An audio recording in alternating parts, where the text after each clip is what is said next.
All right, I'm here today to help you figure out whether you should get a 2025 Ford Maverick or a 2024. And if, I also want to answer, can you actually go down from a full-size truck and save a ton of money getting one of these small size or maybe right-sized truck? We're going to be covering all that and a whole lot more, doing a basic review, covering all the things you should know, all the must know on the Ford Maverick, coming from the perspective, of course, of a truck owner. And first thing, I've owned over 80 vehicles, so a bit of a ownership, I wouldn't say expert, but definitely got some knowledge underneath the belt. First things first, don't get black like the vehicle we're going to be reviewing unless you don't mind it looking dirty or don't mind washing it often. And I'm not, I've got a bit of experience. We got the black 911 back there. We also have a red one, and we have a red Shelby, and the reds are so much easier to keep clean and looking good. So just consider color. And I'm mentioning this because, well, if you're looking at a 2024 to save several points on interest and save thousands of dollars in interest, you're going to be looking at the colors that are left. And right now on my yard, there's a lot of black and gray left. You might want to also wait and put in an order for a 2025 Ford Maverick. We'll talk about why, and why are there still Mavericks available? Is it because people don't want them and they're bad? Well, watch to find out. But right before, hit that thumbs up button, subscribe, and turn bell notifications on so you don't miss a thing. Now let's get in and take this on the road and test it out. All right, let's get this show on the road. You're watching Johnny's Car Care and Reviews. There's your startup sound. Put it in reverse. We're going to be talking about fuel economy.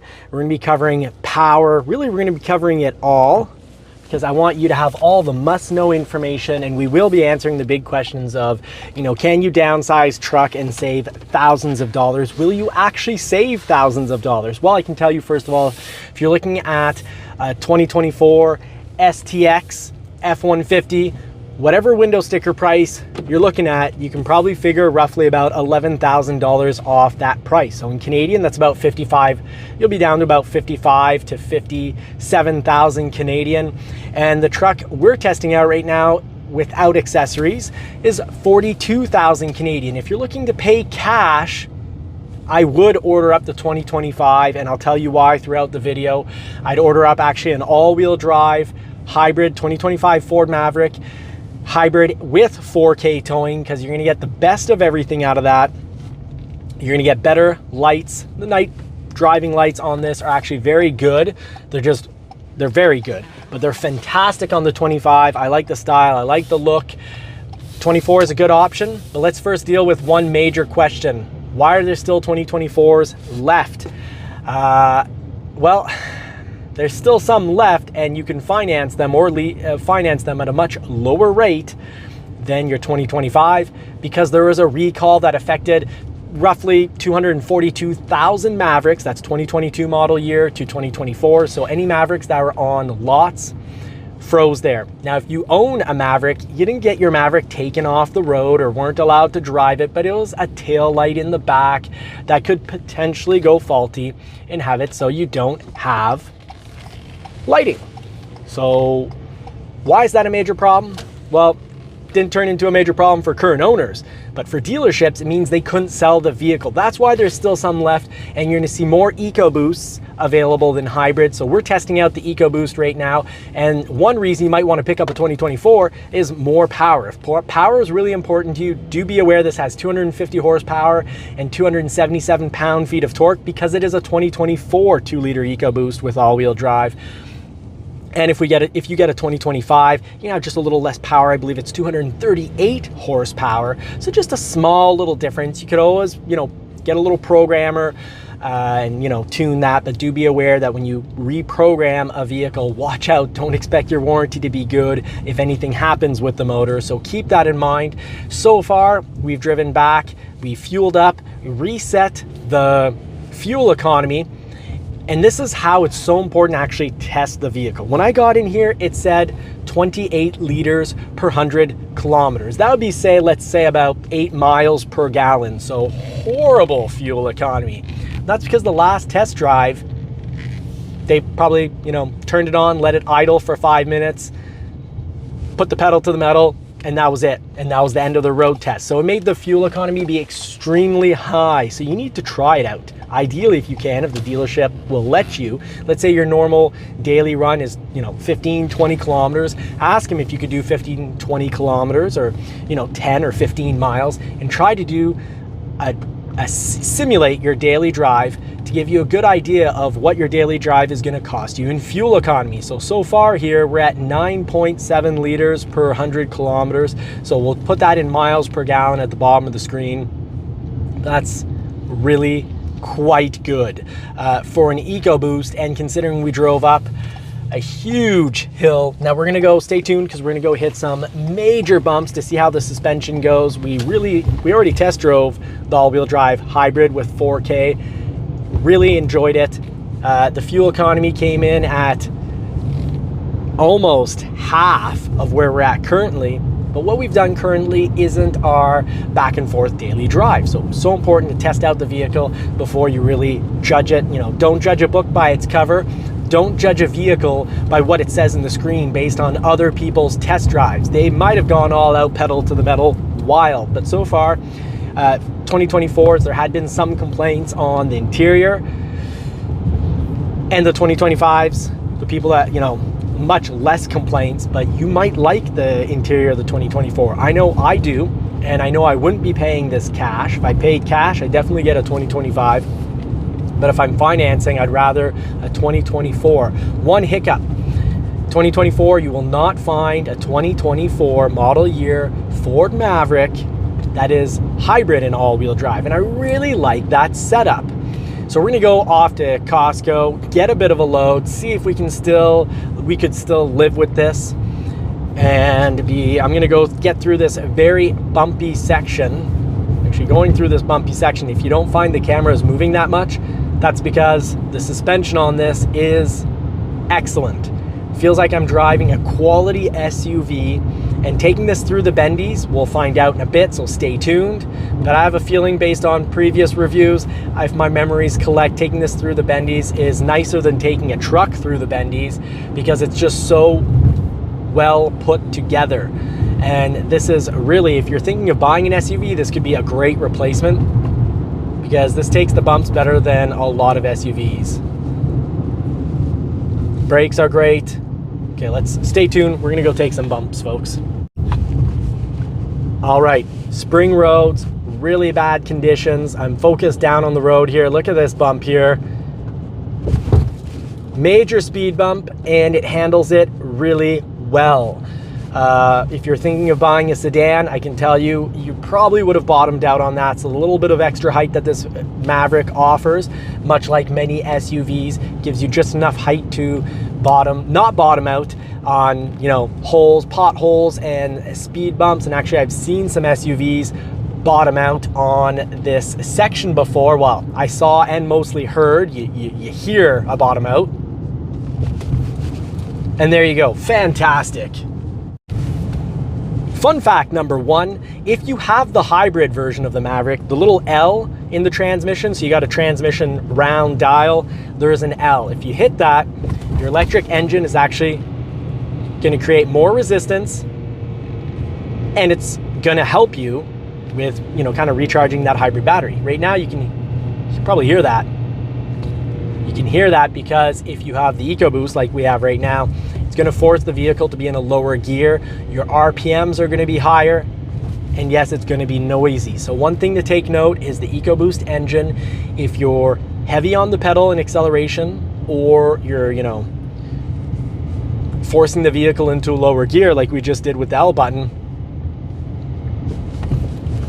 it's going to be noisy. But here's a positive. I like to cover the pros and the cons, the positive, the negatives, and what might be negative for me could be a positive for you. So always keep that in mind. I'm not making final judgments here or, absolute claims. I'm trying to help everyone get the right information. So as you noticed, I'm talking about the motor sometimes being a little louder. Some might like that, some might not, but the suspension is dead quiet over these ridiculous speed speed bumps. And this is a spring road. You've got a lot of holes here that are 1 to 4, 5 inches deep, and we're just minding our own business, having a nice day, very relaxing, no complaints. So let's go take this to the bendies and see how this suspension holds together on the bendies. Don't go anywhere, folks. We're gonna give it to you straight right after this speed bump. All right, so we're gonna go through our regular section. We've got this intersection we always go through. It is the bumpiest intersection. Check it out.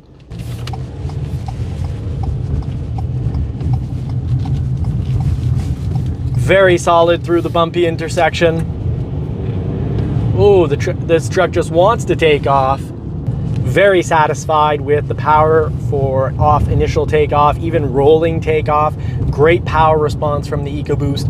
Those are reasons you might want to have this over the hybrid. Yes, the hybrid's going to save you on fuel economy. We're now down to 9.5 liters per 100 kilometers, and that's probably about where our average is going to work out. The hybrid would be more around 5.5, 6. Max 6.5, so at least 40% more fuel efficient, if not half as better on fuel. Highway, not a huge difference, but in town, major difference. Doing about, I'd say about 11, maybe even 12 liters per 100 kilometers, how I drive in town. But then on the highway, and the hybrid in town, I'd get about 5, 6. So about half as much.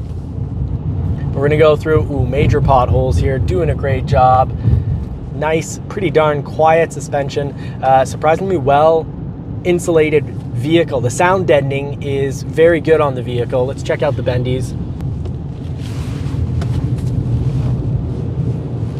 So great job in the bendies. Very nice.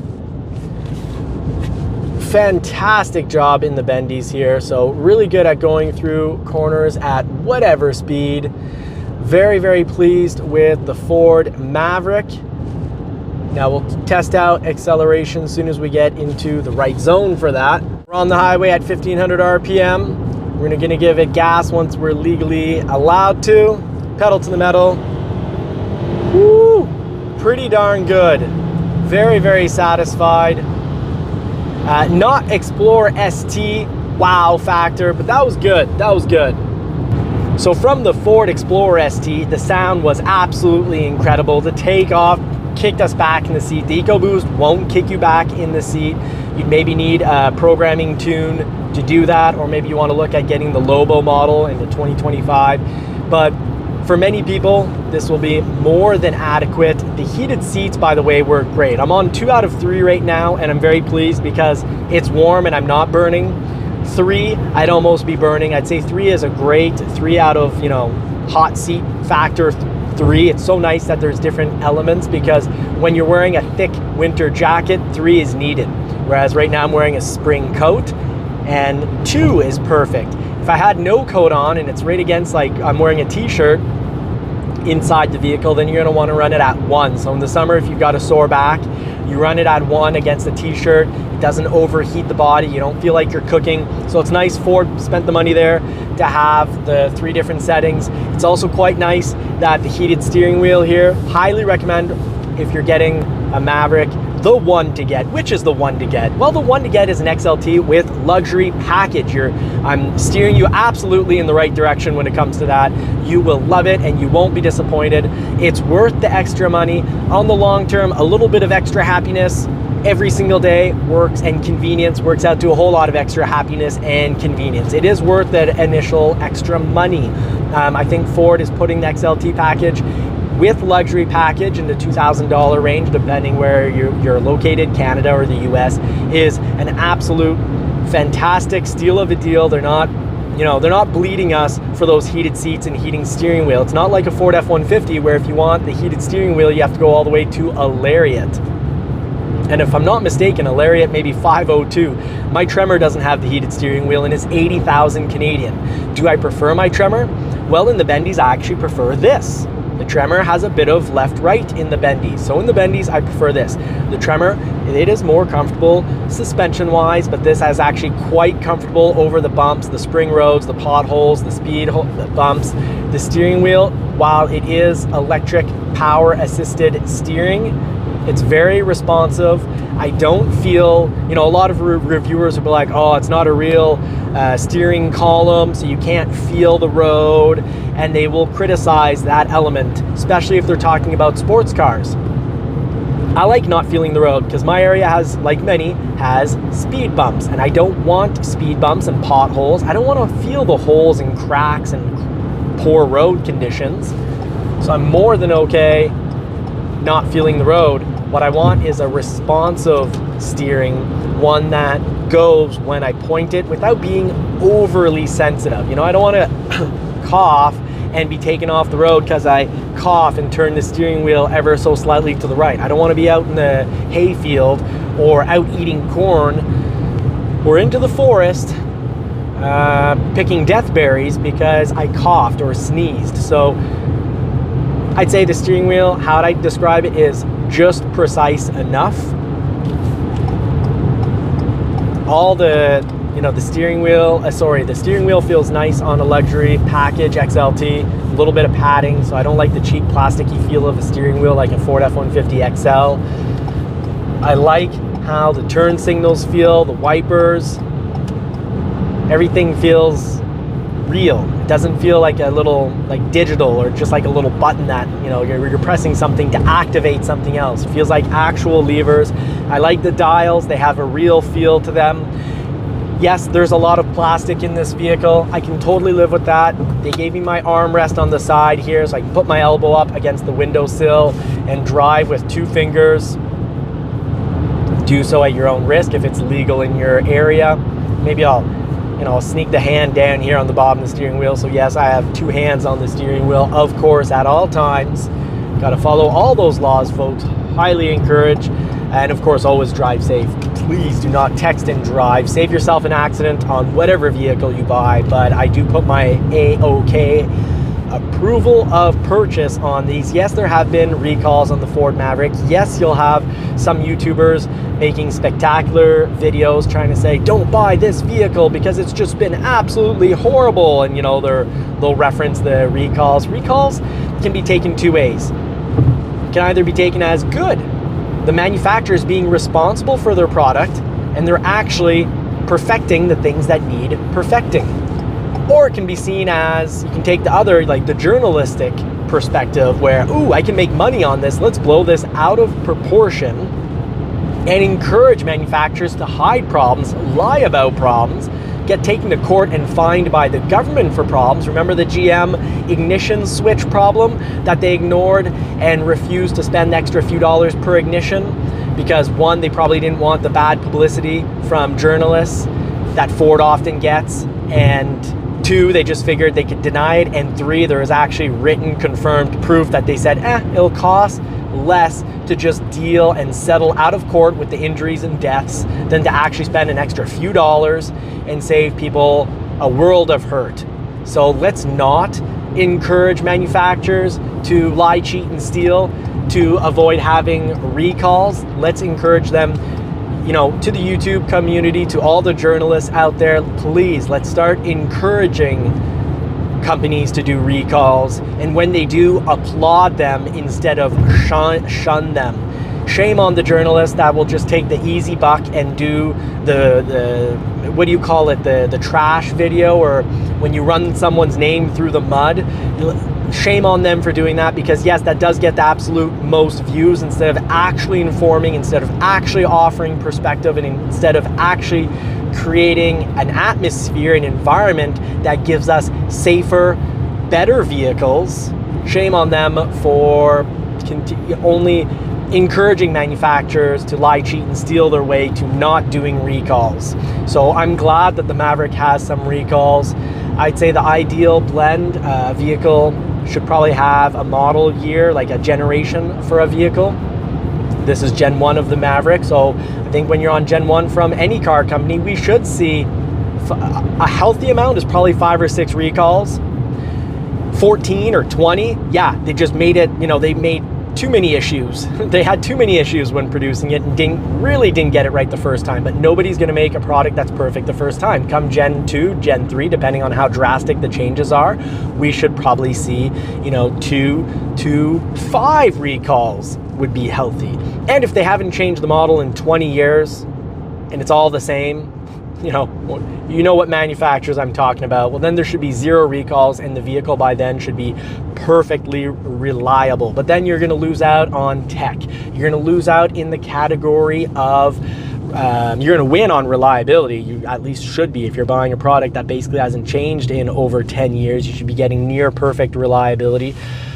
But this is a new product, so yes, there should be recalls, folks. That's my 2 cents. Now we're going over to the Costco. We're gonna load this thing up and see if we can still live with it, as a young family. And by the way, as a young family, let's talk about some problems. So from the perspective of a young family, if you don't have one, you can take a minute, skip this section. But if you have a young family, do be aware you'll have plenty of space if your kids are in booster seats or if they're forward-facing seats. But if they're rear-facing seats, you're gonna have to be very, very careful in what seat you shop for, because our Diano seat, which is a pretty narrow setup, but it is made for several age groups, so it's like a 3-in-1. Well, the 3-in-1 has trouble fitting in here, so you might have to get you'll have to make sure your seat isn't too long, because with rear facing baby seat, you have to have a very short wife or husband, so partner, because Marie was really squished up and I couldn't really fit in. I could, but I mean, like, my face was basically in not even the dash, but the windshield. So be aware of that. That's my little call on this. Now let's jump into the grocery run, pick some up for a few larger items for my parents. I'm helping them out so they don't have to come here and deal with all this traffic. So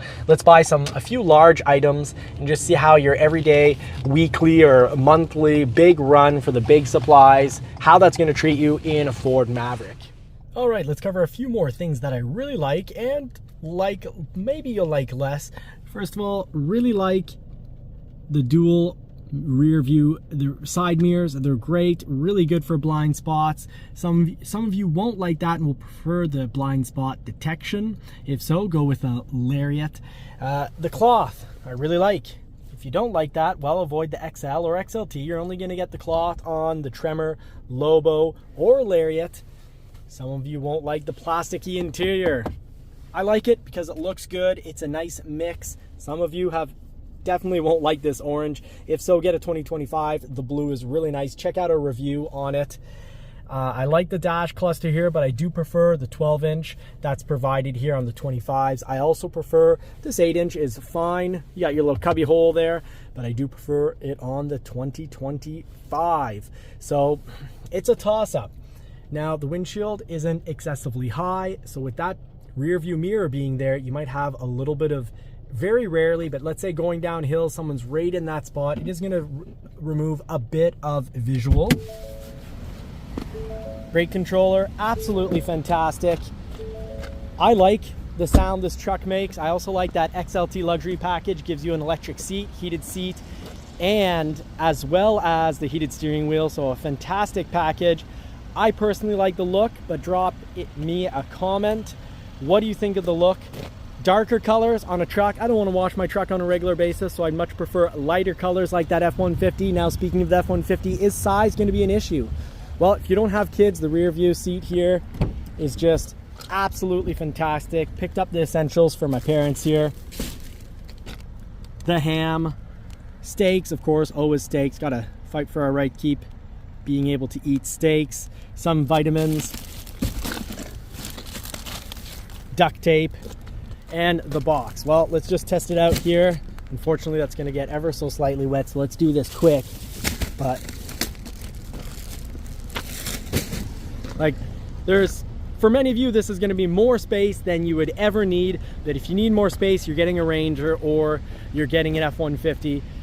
The 4K towing, absolutely fantastic. If you want it on the hybrid, which I really do prefer, the 2025 hybrid all-wheel drive, I think that's the one to get if you're willing to wait for it or find it on a yard.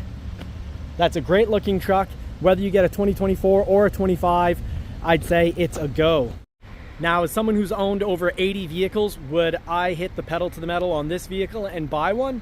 Absolutely. I'd get a color I don't have to wash so often, but I'd absolutely put the pedal to the metal of this because handling, drivability, space is good. Rear view with the rear facing baby seat, not the best, but even the engine, it's running right now and it's not noisy. It makes just a little bit of noise to let you know it still has an engine, it hasn't gone all electric, but I would definitely put the pedal to the metal. This gets a big thumbs up for me. I'd rate this truck 9.5 out of 10 because of how practical it is and how it really cuts down the price. You can own a truck, and compared to other trucks on the market, this is a fantastic price. But let me know in the comments, would you buy this? Check out our reviews on the 2025 hybrid all-wheel drive to know the difference with the hybrid versus the EcoBoost. But this has power, it has the ability to tow, it has enough space. New dad with the rear-facing baby. Wouldn't buy it right now, but I definitely would buy one later. I think this can be a great truck for you. Thank you so much for watching, folks. Truly blessed to have you all taking the time to watch our videos, to subscribe, to turn bell notifications on. We really appreciate it. Small family owned business, so help us out with a thumbs up and a subscribe. Absolutely free. You're really helping us out. I wish you all more cars and more power. Hope you get to put the pedal to the metal on a vehicle that you love sometime real soon. Godspeed, everybody. Take care.